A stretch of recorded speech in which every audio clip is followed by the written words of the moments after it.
Gabriel smiled. Eola had not used Galactic Standard Messaging format, but rather translated it from the Pollard Clint norm, meaning it sounded far more intimate and formal than it really was.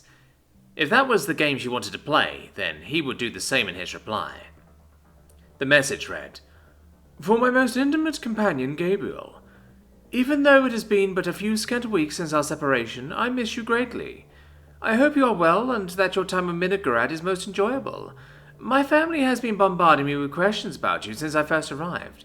You have become quite famous on the galactic scene, and I hope this newfound popularity will not go to your head." Gabriel rolled his eyes. Eola knew precisely what she was doing.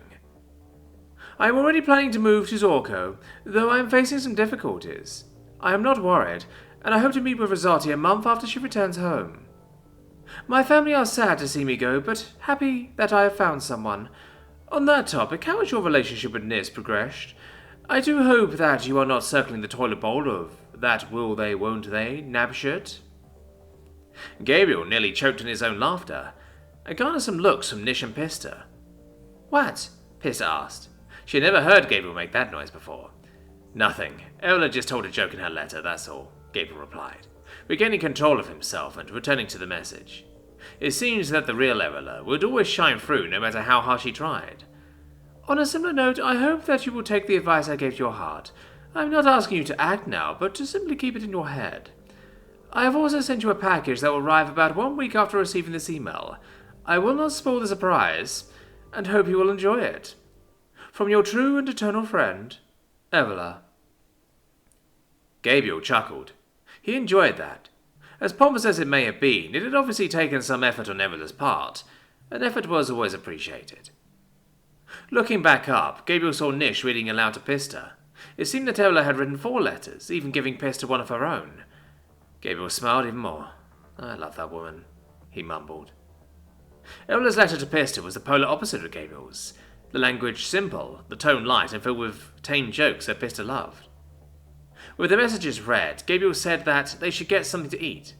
He also preemptively removed Pista's reluctance to leave by telling her that she could tell Rosati about her letter.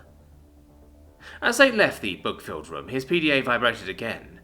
He checked it, assuming it was another message from Eola. He opened it, and then scowled. It was not from her, but from Howard Smith. Gabriel immediately hit delete. That little surprise had left a bitter taste in his mouth, and he tried his hardest to wipe the knowledge from his mind. He spotted a few journalists off in the distance. Gabriel believed they knew he was there, but they did not approach, Gabriel's earlier statement having made any interview irrelevant. If only human journalists were like that, he thought, as they descended a set of wide limestone steps to the river bank. "Lovely," Gabriel said, with utter sincerity, admiring the trees, riverbank plants, and works of art that dotted the area. Small flying creatures, some like birds, others similar to insects, darted about the place. Gabriel peered through the railing. He was too small to look over it and saw some aquatic creatures swimming below. He could have spent quite some time just watching the wildlife had Pista not kept tugging on his arm and telling him to go. Reluctantly, Gabriel allowed Pista to lead him down the walkway, admiring the view as best he could. "There she is!" Pista cried, letting go of Gabriel's hand and running to Rosati. You would think she had not seen her in weeks, Gabriel noted, as Pista leapt into Rosati's lap, nearly spilling her drink. "She's a kid, they do that," Nish responded, fluttering her wings. "Yeah, they do," responded Gabriel. "What did your message contain?" Nish asked, sitting down opposite Rosati. "Knowing Eola is undoubtedly filthy," Gabriel added, sitting beside Nish. "Sometimes I think your mind spends more time in the gutter than Eola's does," Rosati replied defensively, as she turned off her screen and placed her PDA on the table upside down. "Uh-huh," Gabriel responded with a nod, noticing what Rosati did and not commenting on it. "We can't stay here long. We've got to be at the station by 70 to catch the train, and then catch the plane," Nish noted, checking the time as she perused the menu. "Might have to get something to go," she added. As they waited for the maglev, Gabriel was browsing the internet when he noticed what had happened. Someone had indeed been filming him, and much like last time it had exploded. The only difference was that, rather than dozens of separate videos, there was only one. That video was currently sitting at 14 million views and climbing. Gabriel would have probably just ignored it had his eyes not been drawn to the comment section and found that most of them were commenting on how colossal his genitals must be. "You found it, I see," Rossotti said, leaning over his shoulder. "Yup," Gabriel replied with a sigh. "That one's my favourite," Rossotti said, pointing to a comment.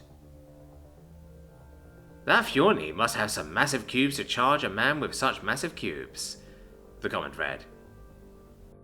"Would humans have made more eloquent comments?" Rossotti asked. From her tone, you would have thought it was sarcasm, but no, it was a genuine question. "Nope," replied Gabriel. "You know something? Deep down, we are all the same. Wait, I thought it was called a Notoru," he added. "I think Fagioni means animal or beast. It's not referring to the species," Rossotti explained. She scrolled up and hit replay. "You were quite impressive." "Careful. If Eola ever hears about you talking about me like that, she might get jealous," Gabriel noted. "She's not that fragile," countered Rossotti. Pearson began climbing on Gabriel's back and asked, "What you doing?" She saw the video and said, "You're very brave." Gabriel reached behind and tickled Pearson's antenna. She trilled and he said, "Thank you, that means a lot." Nish scooped up near them, a little upset to be left out and watched the scene unfold. It was odd watching it again from a different angle. She was even in the frame at specific points. "How do you do it? Just act like that?" Nish inquired. "You're not so different. If that fence had not been in the way and the keeper had not held you back, you would have jumped in that enclosure just like I did," Gabriel reminded her. "Yeah," Nish said, holding her words for a moment before adding, "But Pistra is my daughter. To you, she was a total stranger. I'm eternally grateful you did, but how did you?" It was Gabriel's turn to be silent, and he recalled Eola's letter before saying, "I know what it's like to lose someone close to you. I don't want that to happen to anyone else." Everyone went quiet at this small but weighty revelation. Nish had suspected something, of course, and Rossotti had naturally talked to Eola. Eola had respected Gabriel's privacy and not told Rossotti of everything she deduced, but enough to let Rossotti know not to ask about Gabriel's family. Even Pista held her tongue. She did not truly grasp what was being said, only that it was something sad, and she was not happy anymore. Pista hugged Gabriel's head and began stroking it with her antenna. "Are you okay?" Nish asked, feeling a little guilty that she had brought this up, even if she had no way of knowing her question would lead to it. "Train's here," Gabriel said, standing up and walking to the maglev.